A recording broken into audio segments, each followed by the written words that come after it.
بالنسبه للبروتين يا دكتور، في حاجه دايما مشهوره ان انت خد بروتين هتكون عضلات، كأن انت يعني خلاص زي ما قلنا هتقعد العضله على حجرك وتقعد تديها في البروتين فهتبدا تكون ما لا نهايه من العضلات. فهل بقى تكوين العضلات ده ليه حدود؟ هل مرتبط بحاجه معينه عشان تفرق معايا في استهلاك البروتين؟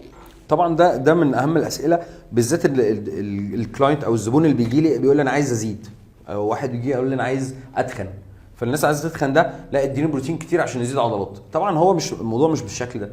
يعني عشان ابدا اخزن البروتين اللي انا باكله او الاحماض الامينيه اللي انا باكلها بشكل كويس في العضلات، لازم يكون معاه نشاط معين هيبدا يزود الهرمونات او يحسن افراز الهرمونات البناءه الانابوليك هرمونز بتاعتي، عشان تعرف تاخد الاحماض الامينيه دي وتبدا ترصها فوق بعض في العضلات. لكن لو انا ما حفزتش الهرمونز دي، لا مش هينفع ابني عضلات يعني، او ممكن ابني عضلات بنسب، هيبقى شويه عضلات وشويه دهون.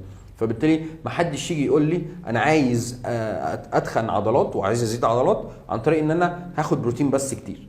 امال نعمل ايه؟ لا لازم يكون مصاحب معاه نشاط رياضي. النشاط الرياضي هيبدا يحفز الهرمونات، هرمون النمو وهرمون الذكوري، فالهرمونات دي هتبدا تطلع تاخد الاحماض الامينيه وتبدا ترصها بشكل مناسب في العضلات، مع توفير نسب مناسبه من الكارب والفات عشان ابدا اعرف اوفر الاحماض الامينيه بتاعتي ان هي تخش على العضله بشكل مناسب.